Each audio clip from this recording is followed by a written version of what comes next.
ಸನಾತನ ಧರ್ಮದಲ್ಲಿ ಮರಗಳು ಮತ್ತು ಸಸ್ಯಗಳಲ್ಲಿ ದೈವಿಕ ವಾಸಸ್ಥಾನವಿದೆ ಎಂಬ ನಂಬಿಕೆ ಇದೆ.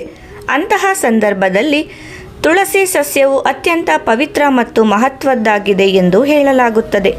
ಅದಕ್ಕಾಗಿಯೇ ಹಿಂದೂ ಧರ್ಮದಲ್ಲಿ ತುಳಸಿ ಗಿಡವನ್ನು ಆಚರಣೆಗಳೊಂದಿಗೆ ಪೂಜಿಸಲಾಗುತ್ತದೆ.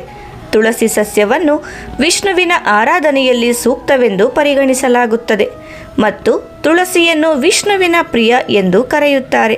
ಇದರೊಂದಿಗೆ ತುಳಸಿ ಗಿಡಕ್ಕೂ ವಾಸ್ತುಶಾಸ್ತ್ರದಲ್ಲಿ ಹೆಚ್ಚಿನ ಪ್ರಾಮುಖ್ಯತೆಯನ್ನು ನೀಡಲಾಗಿದೆ. ತುಳಸಿ ಗಿಡವನ್ನು ಮನೆಯ ಅಂಗಳದಲ್ಲಿ ನೆಟ್ಟರೆ ಅದು ಕುಟುಂಬದಲ್ಲಿ ಒಳ್ಳೆಯ ಮತ್ತು ಕೆಟ್ಟ ಫಲಿತಾಂಶಗಳನ್ನು ಸೂಚಿಸುತ್ತದೆ ಎಂದು ವಾಸ್ತುಶಾಸ್ತ್ರ ಹೇಳುತ್ತದೆ. ತುಳಸಿ ಗಿಡವು ಒಳ್ಳೆಯ ಸಮಯ, ಕೆಟ್ಟ ಸಮಯ ಬರುವ ಸೂಚನೆಗಳನ್ನು ಹೇಗೆ ನೀಡುತ್ತದೆ ಎಂಬುದನ್ನು ತಿಳಿಯೋಣ. 1. ನಿಮ್ಮ ಮನೆಯಲ್ಲಿ ನೆಟ್ಟ ತುಳಸಿ ಗಿಡ ಇದ್ದಕ್ಕಿದ್ದಂತೆ ಒಣಗಲು ಪ್ರಾರಂಭಿಸುವುದನ್ನು ನೀವು ಗಮನಿಸಿರಬಹುದು. ಎಲ್ಲ ಪ್ರಯತ್ನಗಳು ಮತ್ತು ನಿಯಮಿತವಾಗಿ ನೀರು ಹಾಕಿದರೂ ಕೂಡ ತುಳಸಿ ಗಿಡ ಒಣಗಲಾರಂಭಿಸುತ್ತದೆ. ಶಾಸ್ತ್ರಗಳ ಪ್ರಕಾರ ತುಳಸಿ ಗಿಡವು ಒಣಗುವುದು ನಕಾರಾತ್ಮಕ ಶಕ್ತಿಗಳು ಮನೆಯಲ್ಲಿ ವಾಸಿಸುತ್ತಿರುವ ಸಂಕೇತವನ್ನು ನೀಡುತ್ತದೆ ಮತ್ತು ಮನೆಯಲ್ಲಿ ದೊಡ್ಡ ಬಿಕ್ಕಟ್ಟು ಉಂಟಾಗಲಿದೆ. ಇದಲ್ಲದೆ ತುಳಸಿ ಗಿಡ ಒಣಗುತ್ತಿರುವುದು ಆರ್ಥಿಕ ನಷ್ಟಕ್ಕೆ ಗುರಿಯಾಗಲಿದೆ ಎಂಬುದನ್ನು ಸೂಚಿಸುತ್ತದೆ. ಹಾಗಾಗಿ ಎಂದಿಗೂ ತುಳಸಿ ಗಿಡವನ್ನು ಒಣಗಲು ಬಿಡಬೇಡಿ. 2. ತುಳಸಿಯ ಹಸಿರು ಎಲೆಗಳು ಇದ್ದಕ್ಕಿದ್ದಂತೆ ಮುರಿದು ಕೆಳಗೆ ಬೀಳಲು ಪ್ರಾರಂಭಿಸಿದರೆ ಹಳದಿ ಎಲೆಗಳು ಬೀಳುವುದು ಸಹಜ. ಆದರೆ ತುಳಸಿಯ ಹಸಿರು ಎಲೆಗಳು ಕೆಳಗೆ ಬೀಳಲು ಪ್ರಾರಂಭಿಸಿದರೆ ಅದನ್ನು ಅಶುಭವೆಂದು ಪರಿಗಣಿಸಲಾಗುತ್ತದೆ. ಇದರಿಂದ ನಿಮ್ಮ ಮನೆಯಲ್ಲಿ ವಿಭಜನೆಯಂತಹ ಸಮಸ್ಯೆಗಳು ಬರಬಹುದು. ಕುಟುಂಬ ಸದಸ್ಯರ ನಡುವೆ ಭಿನ್ನಾಭಿಪ್ರಾಯಗಳು ಹೆಚ್ಚಾಗಬಹುದು. ನೀವು ಈ ರೀತಿ ಸಂಕೇತಗಳನ್ನು ಅನುಭವಿಸಿದರೆ ಈ ತೊಂದರೆಯಿಂದ ಪಾರಾಗಲು ಸಂಜೆ ತುಳಸಿ ಗಿಡದ ಬಳಿ ತುಪ್ಪದ ದೀಪವನ್ನು ಹಚ್ಚಿ. 3. ತುಳಸಿ ಬಳಿ ಸಣ್ಣ ಹಸಿರು ಸಸ್ಯಗಳು ಬೆಳೆಯಲು ಪ್ರಾರಂಭಿಸಿದಾಗ ಇದನ್ನು ಶುಭಶಕುನ ಎಂದು ಪರಿಗಣಿಸಲಾಗುತ್ತದೆ. ಈ ಸಂಕೇತವು ನಿಮ್ಮ ಮನೆಗೆ ಸಂತೋಷವು ಶೀಘ್ರದಲ್ಲೇ ಬರಲಿದೆ ಎಂದು ಸೂಚಿಸುತ್ತದೆ. 4. ನಿಮ್ಮ ವ್ಯಾಪಾರದಲ್ಲಿ ಬೆಳವಣಿಗೆಯಾಗಲಿದೆ. ಅಷ್ಟೇ ಅಲ್ಲ, ಲಕ್ಷ್ಮೀ ದೇವಿಯು ನಿಮ್ಮ ಮನೆಯಲ್ಲಿ ಶೀಘ್ರದಲ್ಲೇ ನೆಲೆಸುತ್ತಾಳೆ ಎಂದು ಸೂಚಿಸುತ್ತದೆ ಮತ್ತು ಆರ್ಥಿಕ ಲಾಭವೂ ಆಗುತ್ತದೆ. ಮನೆಯಲ್ಲಿ ಸಂತೋಷ ಮತ್ತು ಸಮೃದ್ಧಿ ನೆಲೆಸುತ್ತದೆ. 4. ತುಳಸಿ ಗಿಡದ ಬಳಿ ಕಪ್ಪು ಇರುವೆಗಳು ಸೇರುವುದನ್ನು ನೀವು ಹಲವು ಬಾರಿ ನೋಡಿರಬೇಕು. ನೀವು ಎಷ್ಟೇ ಕಾಳಜಿ ವಹಿಸಿದರೂ ಇರುವೆ ಕೀಟಗಳು ತುಳಸಿ ಗಿಡದ ಬಳಿಯೇ ತಮ್ಮ ಮನೆ ಮಾಡುತ್ತವೆ. ಆದರೆ ಶಕುನಶಾಸ್ತ್ರದ ಪ್ರಕಾರ ಇದನ್ನು ಅಶುಭವೆಂದು ಪರಿಗಣಿಸಲಾಗುತ್ತದೆ. ಹೊರಗಿನ ವ್ಯಕ್ತಿ ನಿಮಗೆ ತೊಂದರೆಯನ್ನು ಸೃಷ್ಟಿಸಲಿದ್ದಾರೆ ಎಂದು ಇದು ಸೂಚಿಸುತ್ತದೆ. ಕೆಲವು ಅಪರಿಚಿತ ವ್ಯಕ್ತಿಗಳಿಂದ ನೀವು ಆರ್ಥಿಕ ನಷ್ಟವನ್ನು ಅನುಭವಿಸಬಹುದು. 5. ತುಳಸಿ ಗಿಡದ ಮೇಲೆ ಸುಂದರವಾದ ಪಕ್ಷಿಗಳು ಮತ್ತು ಮನಮೋಹಕ ಕೋಗಿಲೆ ಬಂದು ಕುಳಿತಾಗ ತುಳಸಿ ಅರಳುವುದನ್ನು ಕಂಡರೆ ಅದು ಅತ್ಯಂತ ಶುಭಶಕುನವೆಂದು ನಂಬಲಾಗಿದೆ. ಈ ಸಂಕೇತವು ನೀವು ಶೀಘ್ರದಲ್ಲೇ ಹಣವನ್ನು ಗಳಿಸಲಿದ್ದೀರಿ ಎಂದು ಹೇಳುತ್ತದೆ ಮತ್ತು ನಿಮ್ಮ ಆಸೆ ಶೀಘ್ರದಲ್ಲೇ ಈಡೇರಲಿದೆ ಮತ್ತು ಲಕ್ಷ್ಮೀ ದೇವಿಯು ನಿಮ್ಮ ಮನೆಯಲ್ಲಿ ನೆಲೆಸಲಿದ್ದಾಳೆ.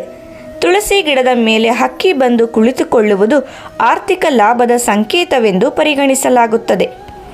6. ಶಾಸ್ತ್ರಗಳ ಪ್ರಕಾರ ಭಾನುವಾರದಂದು ತುಳಸಿ ಗಿಡಕ್ಕೆ ನೀರನ್ನು ಅರ್ಪಿಸಬಾರದು. ತುಳಸಿ ಹಾಗೂ ಮಾವು ಭಾನುವಾರದಂದು ವಿಷ್ಣುವಿಗಾಗಿ ನಿರ್ಜಲ ಉಪವಾಸವನ್ನು ಆಚರಿಸುತ್ತಾರೆ ಎಂದು ನಂಬಲಾಗಿದೆ. ಆದ್ದರಿಂದ ಭಾನುವಾರ ನೀರು ನೀಡುವುದನ್ನು ನಿಷೇಧಿಸಲಾಗಿದೆ. ಭಾನುವಾರದಂದು ತುಳಸಿ ಗಿಡಕ್ಕೆ ನೀರು ಹಾಕುವುದರಿಂದ ಮನೆಯಲ್ಲಿ ನಕಾರಾತ್ಮಕತೆ ಹೆಚ್ಚಾಗುತ್ತದೆ ಮತ್ತು ಬಡತನ ಬರುತ್ತದೆ ಎಂದು ಹೇಳಲಾಗುತ್ತದೆ. 7. ಹೊಸ ತುಳಸಿ ಗಿಡ ನೆಟ್ಟಿದ್ದರೆ ಮತ್ತು 1 ರಿಂದ 2 ದಿನಗಳಲ್ಲಿ ಒಣಗಿ ಬಿದ್ದರೆ ಮನೆಯಲ್ಲಿ ಪಿತೃದೋಷವಿದೆ ಎಂದರ್ಥ. ಪಿತೃದೋಷದಿಂದಾಗಿ ಮನೆಯಲ್ಲಿ ಆಗಾಗ ಜಗಳಗಳು ನಡೆಯುತ್ತಿರುತ್ತವೆ ಎನ್ನಲಾಗಿದೆ. ಅಂತಹ ಪರಿಸ್ಥಿತಿಯಲ್ಲಿ ನೀವು ಜ್ಯೋತಿಷ್ಯ ಸಲಹೆಯಂತೆ ಪಿತೃದೋಷವನ್ನು ತೆಗೆದುಹಾಕಲು ಕ್ರಮಗಳನ್ನು ತೆಗೆದುಕೊಳ್ಳಬೇಕು. 8. ನಿಮ್ಮ ಮನೆಯಲ್ಲಿರುವ ತುಳಸಿ ಕಪ್ಪು ಬಣ್ಣಕ್ಕೆ ತಿರುಗಿದ್ದರೆ ನೀವು ಜಾಗರೂಕರಾಗಬೇಕು, ಏಕೆಂದರೆ ಇದು ದುಷ್ಟ ಕಣ್ಣಿನ ಸಂಕೇತವೂ ಆಗಿರಬಹುದು. ಅದೇ ಸಮಯದಲ್ಲಿ ನಿಮ್ಮ ತುಳಸಿಯ ಪ್ರವರ್ಧಮಾನಕ್ಕೆ ಬರದಿದ್ದರೆ ಅದು ಮನೆಯಲ್ಲಿ ನಕಾರಾತ್ಮಕ ಶಕ್ತಿಯ ಸಂಕೇತವಾಗಿರುತ್ತದೆ. 9. ತುಳಸಿ ಎಲೆಗಳು ಹಳದಿ ಬಣ್ಣಕ್ಕೆ ತಿರುಗಿ ಬೀಳಲು ಪ್ರಾರಂಭಿಸಿದರೆ ನಿಮ್ಮ ಪೂಜೆ ಯಶಸ್ವಿಯಾಗಲಿಲ್ಲ ಎಂದರ್ಥ.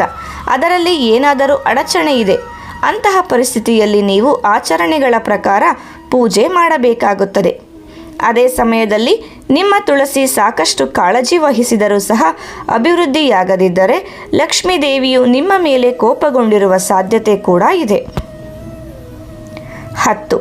ನಿಮ್ಮ ಮನೆಯಲ್ಲಿ ತುಳಸಿ ಗಿಡ ಸದಾ ಅರಳುತ್ತಿದ್ದರೆ ಅಥವಾ ಇದ್ದಕ್ಕಿದ್ದಂತೆ ಅದು ಹಸಿರು ಬಣ್ಣಕ್ಕೆ ತಿರುಗಿದರೆ ಅದನ್ನು ಅತ್ಯಂತ ಮಂಗಳಕರ ಚಿಹ್ನೆ ಎಂದು ಪರಿಗಣಿಸಲಾಗುತ್ತದೆ. ತುಳಸಿ ಹಸಿರು ಇರುವ ಸ್ಥಳದಲ್ಲಿ ವಿಷ್ಣು ಮತ್ತು ತಾಯಿ ಲಕ್ಷ್ಮಿಯ ವಾಸಸ್ಥಾನವಾಗಿದೆ ಎಂದು ನಂಬಲಾಗಿದೆ. ಅಂತಹ ಮನೆಯಲ್ಲಿ ಸಂತೋಷ, ಸಮೃದ್ಧಿ ಯಾವಾಗಲೂ ನೆಲೆಸಿರುತ್ತದೆ ಮತ್ತು ಸಂಪತ್ತು ಹೆಚ್ಚಾಗುತ್ತದೆ. 11. ವಾಸ್ತುಶಾಸ್ತ್ರದ ಪ್ರಕಾರ ತುಳಸಿ ಗಿಡವನ್ನು ಪೂರ್ವ ದಿಕ್ಕಿನಲ್ಲಿ ನೆಡಬಾರದು. ಇದರಿಂದ ಮನೆಯಲ್ಲಿ ಆರ್ಥಿಕ ಬಿಕ್ಕಟ್ಟು ಉಂಟಾಗುತ್ತದೆ ಎನ್ನಲಾಗಿದೆ. ಧಾರ್ಮಿಕ ಗ್ರಂಥಗಳಲ್ಲಿ ತುಳಸಿ ಸಸ್ಯವನ್ನು ಬಹಳ ಮುಖ್ಯವೆಂದು ಪರಿಗಣಿಸಲಾಗಿದೆ ಮತ್ತು ಇದನ್ನು ಅತ್ಯಂತ ಪವಿತ್ರವೆಂದು ಹೇಳಲಾಗುತ್ತದೆ. ತುಳಸಿ ಗಿಡವನ್ನು ಮನೆಯಲ್ಲಿ ನೆಟ್ಟರೆ ಅದು ತುಂಬ ಮಂಗಳಕರ ಮತ್ತು ಮನೆಯ ವಾತಾವರಣವನ್ನು ಶುದ್ಧಗೊಳಿಸುತ್ತದೆ. ಹಿಂದೂ ಧರ್ಮದ ಪ್ರಕಾರ ತುಳಸಿ ಗಿಡಕ್ಕೆ ಪ್ರತಿದಿನ ನೀರನ್ನು ಅರ್ಪಿಸುವುದರಿಂದ ದೈವಿಕ ಆಶೀರ್ವಾದವನ್ನು ನೀಡುತ್ತದೆ ಮತ್ತು ಮನೆಯ ಒಬ್ಬರು ವೈಕುಂಠವನ್ನು ತಲುಪುತ್ತಾರೆ. ಮಾಹಿತಿ ಇಷ್ಟ ಆದರೆ ವಿಡಿಯೋಗೆ ಒಂದು ಲೈಕ್ ಮಾಡಿ. ಇದೇ ರೀತಿ ಉಪಯುಕ್ತ ಮಾಹಿತಿಯೊಂದಿಗೆ ಮುಂದಿನ ವಿಡಿಯೋದಲ್ಲಿ ಭೇಟಿಯಾಗೋಣ. ಧನ್ಯವಾದಗಳು.